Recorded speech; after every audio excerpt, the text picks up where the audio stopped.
Allora, welcome to another episode of Regional Italian Cuisine. Of course, my name is Caterina Borsato, and on this program, we're going to be tackling a fairly, unusual food product, not to us here in Australia, but certainly to the Italians. And the reason we're doing this is because I've had a lot of Italians coming in from overseas, and I've asked them about abalone, and actually they don't know what it is. And so I thought we'd do a little bit of research as to why they don't know what it is, and yet it's very big as a prized delicacy in the Asian market. Now, abalone as such is a name that's been referred to this mollusk since, I guess, the 19th century, but it is basically a single shell mollusk. It has a hard shell with 7 holes, of which water is drawn through those holes and filtered by the gills. And then the other part of this mollusk, of course, is the adductor muscle. That is what actually adheres to the rock, and that is the edible part of this seafood, I guess. It's really interesting because lots of different varieties, but they love Pacific waters, and hence they're found around Japan, California, and Australia, and not so much in the northern part of the continent. But believe it or not, they don't like Mediterranean waters, so they're not farmed there really, and they're also not found in the wild. That's why the Italians don't have them as part of their repertoire. However, on the Atlantic coast of France, we do get some abalones there. Anyway, I'm here, of course, my dear friend Suki Ibuki, who is my Japanese master, I say, and he loves abalone. He's got lots of wonderful recipes to share, and he's going to take us through the process of obviously cleaning them and the different types of abalones, and green lip, red lip, black lip, all that sort of stuff. So let's go and have a chat to Suki. Allora, viewers, let me welcome Suki to the show. Suki? Hi. Yeah. Suki is my dear friend who I've known for a very long time, and he's given me a wonderful education, of course, in Asian food. Now, Suki, let me ask you, with abalone, not only is the actual muscle, the bit that you eat, but there's also an importance in the shell, because it's actually mother of pearl, is that right? Yeah.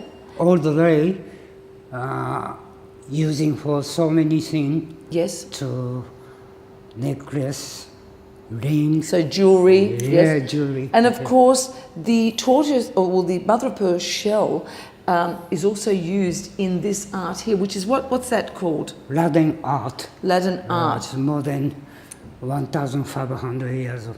So it's modern art, but it has like a history of about 1,500 years. So quite amazing. So there you go. So there is a commercial value also to the shell.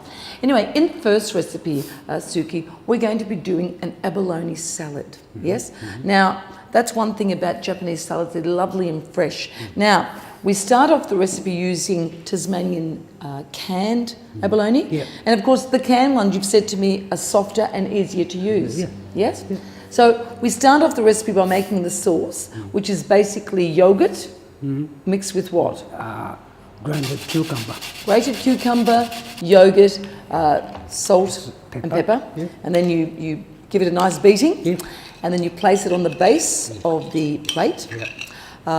You put some fresh green leaves, and then we slice the abalone. Now, you're slicing it on a lovely angle so that you get a nice fatter piece, I'm assuming, so you get a larger slice. Then you place that on top of the salad, some diced cherry tomatoes, and then what's the final dressing? A bit of lemon juice? Lemon juice, that's good. Nice and simple. So it's a lovely fresh salad, and we don't want to interfere with the flavour. So for our Italian viewers at home especially, I know abalone is not part of the Mediterranean diet, but you can see how it's so attainable, so easy to use. And if you can't get the fresh stuff, use the canned stuff, and you get a really beautiful flavour. And on that note, let's get Suki back, and he's going to take us through the next recipe. Allora, Suki, for the next recipe, we're going to be doing an abalone soup. Now, this is kind of a little bit unusual because it's interesting how you actually cook the soup. Now, that's done in rice paper. Why is that? Rice paper, especially made from Japan with the rice. Yes. And more coming flavor, I suppose. Yes, you get more flavour. Normal paper.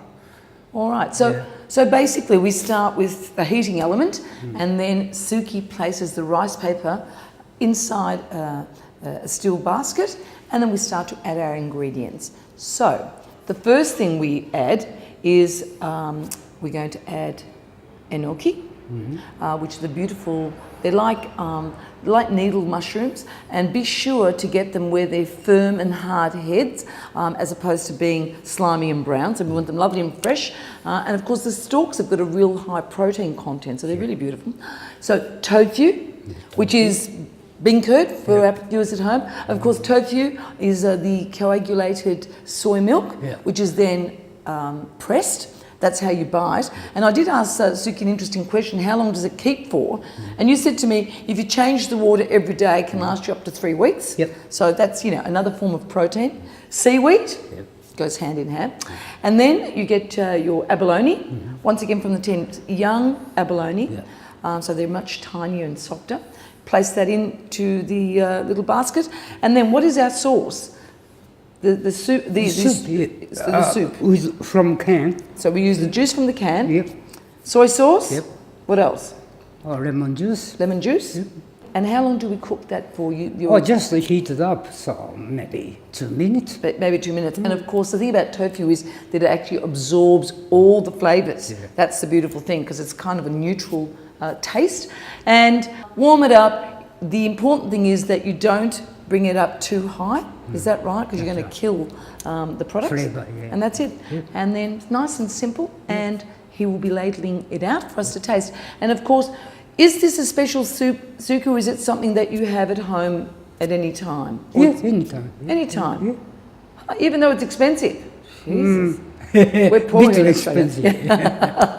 Maybe on a Sunday lunch like the Italians do. Here you go.